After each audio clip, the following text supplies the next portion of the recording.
नमस्कार दोस्तों, स्वागत है आपका फिर से एक नई वीडियो में। तो दोस्तों, आपको पता है 9 जनवरी 2026 को बीएसएनएल थर्ड पीआरसी पर जो मैनेजमेंट कमेटी के हस्ताक्षर हुए, यानी कि मैनेजमेंट कमेटी ने थर्ड पीआरसी की फाइल को यहाँ पर मंजूर कर दिया और आगे बढ़ा दिया। ठीक है, यानी कि एक कदम थर्ड पीआरसी की ओर फिर से हमने बढ़ाया। लेकिन यहाँ पर बात यह आती है कि जरा सोच के देखिए कि थर्ड पीआरसी इतने टाइम से पेंडिंग थी और अचानक से यहाँ पर मैनेजमेंट कमेटी ने, जबकि 5 अक्टूबर 2025 से लेके 3 महीने हो गए, अभी तक मैनेजमेंट कमेटी से वो टेबल से वो जो फाइल है वो हटी भी नहीं। ठीक है, यानी कि मैनेजमेंट कमेटी से मूव नहीं हुई थी और यहाँ पर अचानक से हस्ताक्षर हो गए। तो ये क्यों हो गए, जबकि अफोर्डेबिलिटी क्लोज है, एरियर है, ठीक है, 9 साल का एरियर बकाया है, इन सब के होते हुए भी यहाँ पर थर्ड पीआरसी को फाइनल करने के लिए मैनेजमेंट ने मंजूरी दे दी, जबकि इतने साल से रोक के रखा था।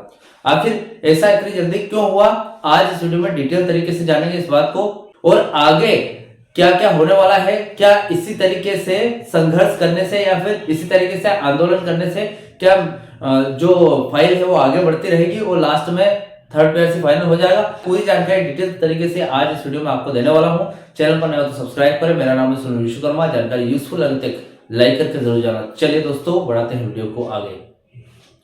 तो दोस्तों देखिए, यहाँ पर पॉइंट आता है बीएसएनएल घाटे में है, यानी कि बीएसएनएल 2007 से लगातार घाटे में है। आज फिलहाल 2026 हो गया है और अभी भी बीएसएनएल पूरी तरीके से घाटे से उभर नहीं पाई, यानी कि बीएसएनएल अभी भी माइनस में है, इतना कोई प्लस में नहीं हुई, इतना प्रॉफिट में नहीं है कि कोई भी व्यक्ति खर्चा कर सके।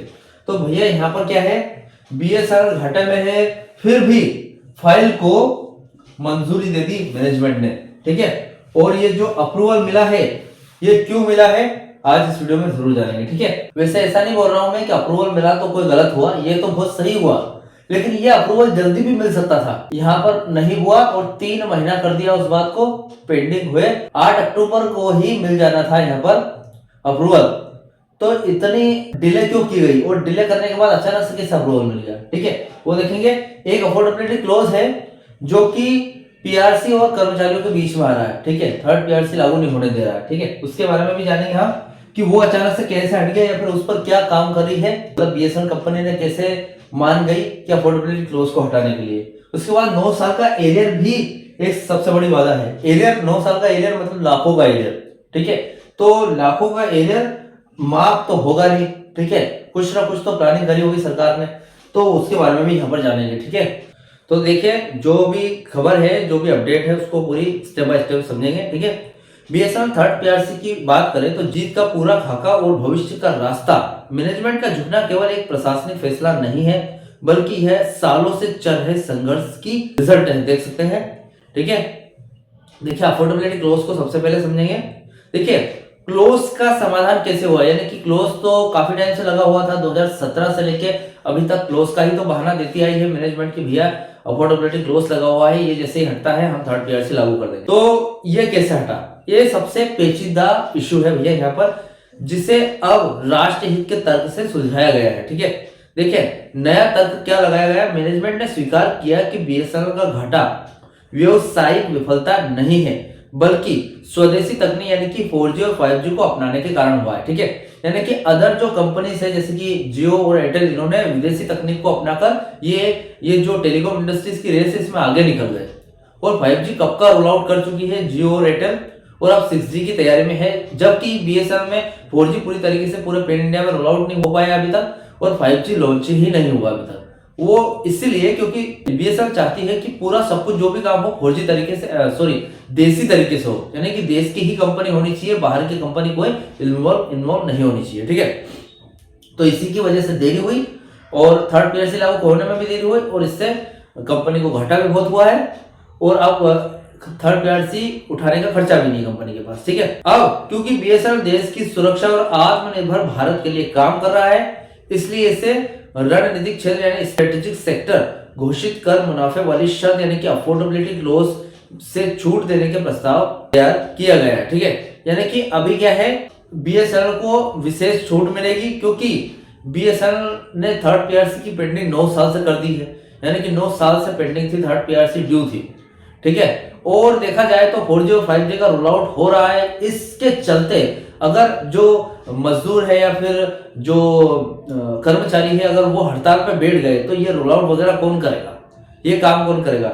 इसलिए यहाँ पर क्या है, अफोर्डेबिलिटी क्लॉज की शर्त को हटाने का यहाँ पर प्रस्ताव है। ठीक है, अब सरकार यह नहीं कह पाएगी, क्या है, मंजूरी दे दी है तो अब सरकार ये नहीं कह पाएगी कि मुनाफा नहीं है तो वेतन नहीं। ठीक है, क्योंकि कंपनी अब देश के लिए 4G और 5G का ढांचा खड़ा कर रही है। ठीक है, यानी 4G और 5G देसी तरीके से यहाँ पर कंपनी बनाने जा रही है, तो यहाँ पर अफोर्डेबिलिटी क्लॉज को हटाना होगा। ठीक है, तो एक ये कारण था। दूसरे कारण की बात करें तो एक 9 साल का एरियर, ये भी एक तरह का रोड़ा है। 9 साल का एरियर बहुत बड़ा पत्थर लगता है सबको, क्या 9 साल का एरियर देना पड़ेगा कर्मचारियों को, तो हजारों करोड़ का लॉस होगा कंपनी को। ठीक है, देखिए इसके बारे में अपडेट, क्योंकि यह वेतन समझौता 1 जनवरी 2017 से घोषित है, पेंडिंग है, इसलिए 9 साल का बकाया एरियर एक विशाल राशि बन चुका है। देखा जाए तो एक पहाड़ जैसा लगता है मैनेजमेंट को कि यार हर एक कर्मचारियों को 20-20 लाख रुपए अगर बांटेंगे तो कितने कर्मचारी है पूरे बीएसएनएल में, सबको मिलकर, और बाकी का पेंशन डिवीजन भी करना पड़ेगा।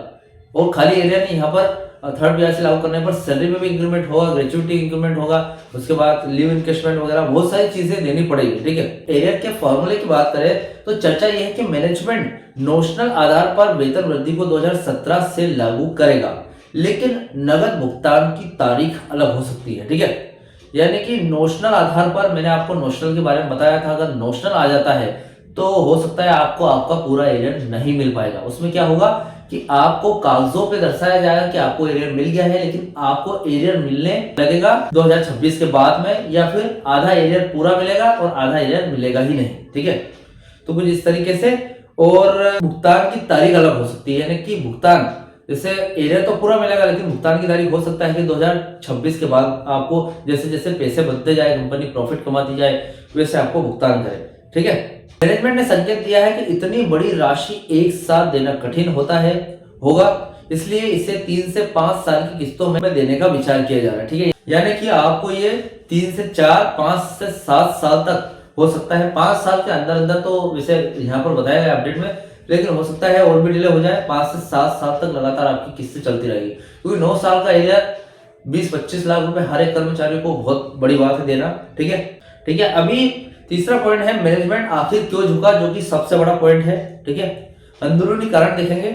मैनेजमेंट के पास अब बचने का कोई रास्ता नहीं था, इसके पीछे 3 दबाव थे। देखिए, पहला तो 4G रोल आउट का संकट। सरकार ने 2026 तक पूरे भारत में 4G और 5G सेवाओं को सुचारू करने का लक्ष्य दिया है। ठीक है, कब? 2026 तक 4G पूरे देश में होना चाहिए। ठीक है, सरकार ने यह आदेश दिया था। अभी क्या है कि 8 जनवरी की संयुक्त एकता ने साफ कर दिया है कि यदि कर्मचारी काम रोक देते हैं तो ये प्रोजेक्ट पूरी तरीके से फेल हो जाएगा, जिससे सीधे तौर पर प्रधानमंत्री कार्यालय यानी कि पीएमओ को जवाब देना मुश्किल हो जाएगा। ठीक है, अभी सरकार ने तो बोल दिया कि भैया 4G रोल आउट कर देना 2026 के एंड तक, लेकिन यहाँ पर बात ये आ रही है कि अगर ऐसे में हड़ताल वगैरह कर दी कर्मचारियों ने अपने हक के लिए, तो क्या हड़ताल पर बैठने से क्या काम बंद कर देंगे?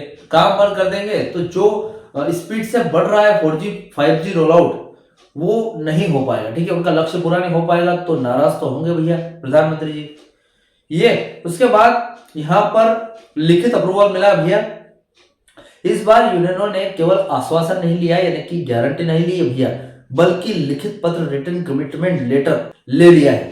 यह एक कानूनी दस्तावेज बन गया है, जिससे मुकरने पर मैनेजमेंट के खिलाफ कानूनी कार्यवाही का मामला बन सकता है। ठीक है, ये जो कानूनी अप्रूवल लिया है, यानी कि लिखित में अप्रूवल है, ये एक तरह का कानूनी डॉक्यूमेंट है। ठीक है, यानी कि अगर मैनेजमेंट फिर से कोई दिक्कत अड़ाती है थर्ड पीआरसी और कर्मचारियों के बीच में कि भैया अभी हम नहीं दे पाएंगे, या फिर डिले करती है, तो इस लिखित दस्तावेज यानी कि ये जो रिटन डॉक्यूमेंट है, इससे यूनियन मैनेजमेंट पर केस भी कर सकती है। ठीक है, तो एक तरीके से कानूनी हथियार हाथ में आ गया है। उसके बाद यूनियंस में एकता, यह भी बहुत बड़ा कारण है। 8 जनवरी 2026 का आंदोलन इतना व्यापक था कि मैनेजमेंट को अपनी फूट डालो राज करो की नीति छोड़नी पड़ी थी। अभी ये तो मुझे नहीं पता कि मैनेजमेंट कैसी है, लेकिन यहाँ पर ऐसा ही बताया गया है अपडेट में कि मैनेजमेंट कर्मचारियों को आपस में भिड़ाती है और इनकी एकता तोड़ती है ना, बात तो यही हुई।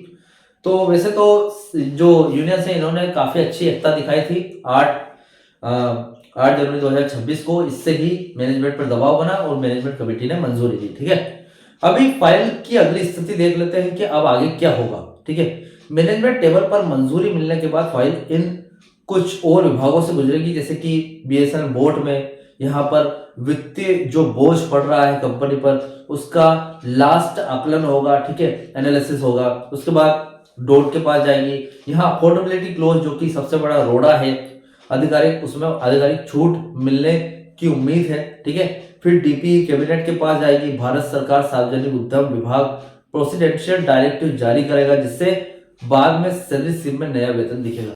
तो भैया टाइमिंग अभी थोड़ी सी लंबी है। आपने 9 साल इंतजार किया है, थोड़ा सा और कुछ महीने इंतजार और कर लीजिए तो आपको मिल जाएगी थर्ड पीआरसी। देखिए सीधी सी बात यह है कि 9 साल सूखा था, अब खत्म होने वाला है। ठीक है, मैनेजमेंट ने फाइल पर मुहर लगाकर गेंद सरकार के पाले में डाल दी है। 20 जनवरी की बैठक में कुछ महत्वपूर्ण फैसले लिए जाएंगे, क्योंकि वहीं से तय होगा कि सरकार पर फाइल को जल्दी पास कराने के लिए कितना दबाव बनाना सही है और एरियर का पैसा किस रूप में मिलेगा। ठीक है, फिलहाल ये अपडेट थी, क्योंकि देखिए मैनेजमेंट ने मंजूरी दी, इसके पीछे बहुत सारा दबाव लगा है बीएसएनएल ईयू का, या फिर बहुत सारा संघर्ष किया बीएसएनएल कर्मचारियों और यूनियंस ने। ठीक है, तो इसको जाहिर नहीं होने देना है। यहाँ पर यूनियंस का कहना है कि भैया कर्मचारियों जो भी है आप एकता बनाए रखो और एक्टिव रहो अपने आप में, ताकि क्या है कि फिर से ऐसा ना हो कि यहाँ पर पेंडिंग हो जाए काम आगे। ऐसे लगातार जल्दी काम होना चाहिए, तभी जाकर थर्ड पीआरसी फाइनल होगी। ठीक है, तो फिलहाल इस अपडेट से रिलेटेड जो भी आपके डाउट क्वेश्चन वगैरह तो मुझे कमेंट बॉक्स में कमेंट कर सकते हैं। वीडियो अच्छा लगा तो वीडियो को लाइक कमेंट से जरूर करें। मिलते हैं दोस्तों नेक्स्ट वीडियो में। सी यू सून।